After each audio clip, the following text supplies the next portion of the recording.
Hi everyone, this is Terry. Today we're going to talk about tapering stitches and how to use the new tapering stitches that are included in Upgrade Kit 3, or if you own a Luminaire 3 or a Solaris Vision, you have the functionality built directly into your machine. Before we begin, I want to talk to you about the new stylus that you received as part of the Upgrade Kit. Now this opens up just like that, and you'll notice it has a flexible tip. This gives you greater precision on the screen, and you close it just like this. Tapering stitches can be found in the sewing menu, but we'll go to help first, and I want to show you that there is a video that you can watch for the tapering stitches, and you'll find it under sewing, and you'll find it right here. Now, on these videos that are built into the machine, because Brother's an international company and there are people that speak many languages, there's not a language behind it. So I'll narrate it for you. You'll go into the tapering stitches under the utility menu to the far right, and you'll see tapering stitches. Once you've selected the stitch, you'll have the option of choosing from the edit menu the tapering stitch function, and you can choose one of 3 different means of ending the stitch. The first thing you're going to want to do is pay attention to the foot that you're supposed to use, which is the end foot, and choose the start and end angle of the stitch. So in this case, she's selected 2 different angles. She's going to use the method where you use reverse key on the head of your machine right here. And what will happen is when she's ready to end this stitch, all she does is press that reverse key button. So we'll give her a moment. You'll notice once she's selected it, it will stitch this in. So if you have, let's say, this on a napkin or on the placket of the shirt, you need to make sure you know what the length is for that end stitch. On the second stitch, she's going to choose the second method. The second method, which is found right here, requires you not only to choose the start and end angle, just like in the first method. You can also turn those angles off, by the way, if you don't want them, and you saw that right here where it says off. And then she's going to say how many repeats. So she'll select the second method, and when she chooses the number of repeats, keep in mind that the number of repeats includes the beginning and ending angle.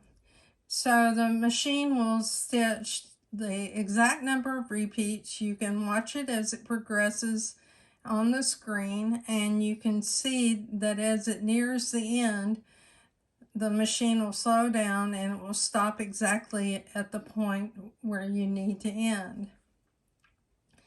On the third method, it requires the use of an endpoint sticker. You can get the endpoint stickers from your dealer. They came with the Upgrade Kit 2. If you bought a version 3 or version 2 machine, you should have it in the supplies that came with your machine.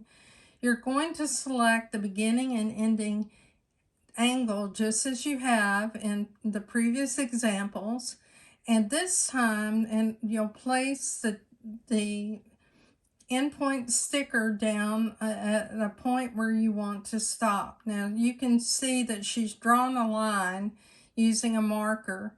Once the machine finds that endpoint sticker, it will designate by having a laser line where it's going to stop, and it will stop precisely at that point. You'll also be able to find, and I'll close this right now, you can also find in your help menu the operational guide, which is a PDF guide for the Kit 3 right here. So this is a 29-page document, and all you have to do is type the keyword to search. Now I'll take you to the machine and I'll give you an illustration of those tapering stitches. Okay, let's begin with our own tapering stitches. So from the utility menu, remember you can move across the utility menu, moving from left to right. We'll choose the tapering stitch function, and I chose stitch T09. Now I also want to open up the editing function. In the editing function, I'll choose the start and end of my tapering stitch. So you see I've selected a 45-degree angle leaning to the left, and then for the end I chose a 45-degree angle where it leans to the right. Now I can also adjust the stitch length and width here, and in order to do that I need to close this menu and select the function that I'm going to use. The function that I want to use for this stitch is going to be with the reverse stitch button on the head of my machine. So I'll select the first ending style, and this is where I can adjust the stitch length. Now I have saved this to memory. So you have 3 different memory slots for all your tapering stitches, so you can record the one that you're working on, for instance, for a project, and you don't want to forget what your selection was. So in this case, you can see that I have the stitch selected, and with that stitch, I have my stitch width, my length, my left-right shift. That means if it's moving from the left to right, moving your needle position. I also have the tension. I have a start, end, and ending style. Now there are 3 different slots for each stitch type. So if I choose OK, and let's say I chose a different stitch, and I'll cancel that stitch selection. I'll choose stitch T17. I'll go in and select a stitch, and I'll just leave it with the 60 degrees, and I'll choose close. You cannot increase your width beyond 7 millimeters, but you can decrease it. You can also increase or decrease your length, and I'll leave the tension as it is, and I'll save that to memory. Now if I want to go into the memory function and choose retrieve, you'll see there are 3 memory slots for each one of these stitches. I've also turned on my guideline marker. I like to use a guideline marker whenever I'm working with decorative stitches. In the sub-menu, I have the grid line selected, and I've set it up with a 1/2 inch width. When we're under the needle, you'll be able to see this. So this is the stitch that we're going to stitch out, and what I'm going to do, normally I would draw a line, and that line would be a line that I could follow, but I would keep it parallel with my grid line markers. We'll go ahead and begin stitching our stitch.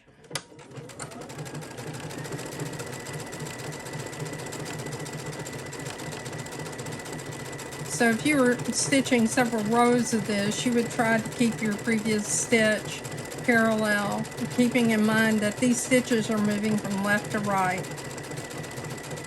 When you're ready to end, just go ahead and press your reverse key.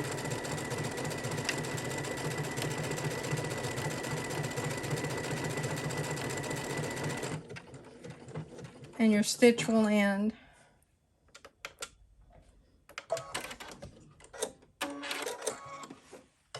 And you can see that stitch, the quality of the stitches is very nice, but one of the reasons it came out well is I do have a stabilizer behind this. Now let's look at the next methods.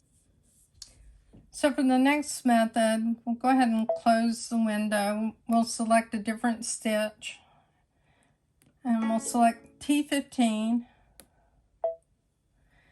I'll go ahead and leave my grid line marker on. Then we'll go into the edit menu, and for tapering stitches, we're going to choose the number of repeats. We'll change the start and end angle to 15 degrees.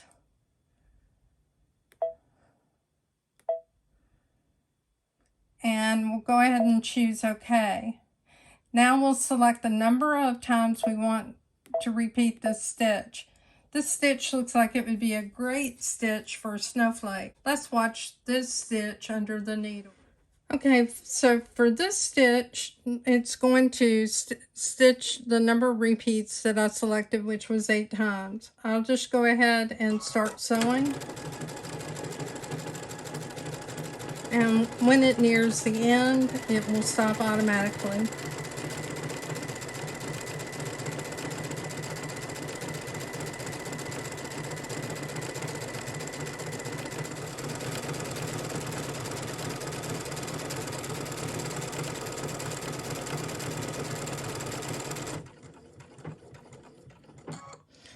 All right, we'll go ahead and cut our thread. And you can see how nicely formed this stitch is. And like I said, it would make a nice looking snowflake. So imagine if you had different lengths going in different directions. Always remember you can do different things with the stitches and what is the obvious. So our last method is going to be using the endpoint marker. So I'll go ahead and select a different stitch. Let's choose T20. And this is a stitch that I've selected. I'll go into my edit menu. I'll choose the tapering stitch function and the ending style with the endpoint marker. Now that I've selected that, I need to make sure that I place an endpoint sticker where I want to use it. Let's say that you're sewing a series of stitches. This could be on a bodice where you have pleats and you want to have a couple of decorative stitches that go along those pleats on the top. And let's say that this is the length that you want those. You'll notice that you have a guideline that appears at the top, and then you also have the guideline that appears at the bottom. When it finds the endpoint sticker, it will stop at this point. So let's start sewing. Now I do not have any stabilizer under the second row, and I can really tell the difference as it's sewing because my fabric is bunching up. It makes a big difference if you have a stabilizer. It's already found the endpoint sticker, but once your machine stops at this point, you're going to get a message that says, after removing the endpoint sticker, continue sewing. So we'll go ahead and do that. I'll choose OK to acknowledge that I've read that message. And now you'll notice that it knows where it's supposed to stop. And my job is just to keep this straight so that I have my fabric straight and I have all of my decorative stitches straight according to the guidelines that are being projected on the bed of the machine. It should be stopping right about now. All right, let's look at the quality of the stitch and see if the distance is the same. And it is slightly different. And the reason that it is different, as I mentioned, I don't have a stabilizer behind this. So it's important that you stabilize your fabric whenever you're working on these decorative stitches so that you can have consistent results. Let's go ahead and try it one more time. And we'll place a guideline marker over here just to see if it makes a difference whenever we have the stabilizer underneath our fabric. Now, normally I would be measuring this for distance and everything else. In this example, I'm just making stitches. So it's already found the guideline sticker.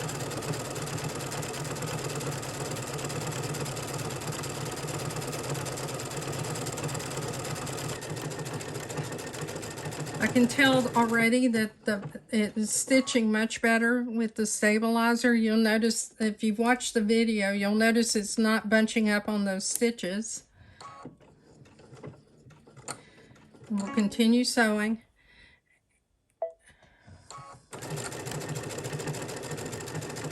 And my job is to keep it lined up along the line that I have along with the guideline. that is being projected by the machine. Now this is crooked, but please understand I'm sitting at a severe angle to my machine. My machine's sitting at probably a 35-degree angle, and I'm behind the camera as I'm stitching. And I'm probably about 2 feet from my needle. But in spite of all those things, I did end at the perfect spot. So you can see that right here. So these two that had the stabilizer ended in the exact location where they should have ended. Now I have one more thing to show you. So one of the things you can do is to practice with trying to create squares of fabric. And with this, you can try it with different methods. You can just mark your fabric and have a complete square and follow it. Or you can try using the Endpoint sticker in order to create the square. So I'm Terry Maffitt. I hope this video is helpful to you. As always, please join my Facebook group, Just Stitching with the Brother Luminaire. And please like and subscribe to my YouTube channel. Thank you very much.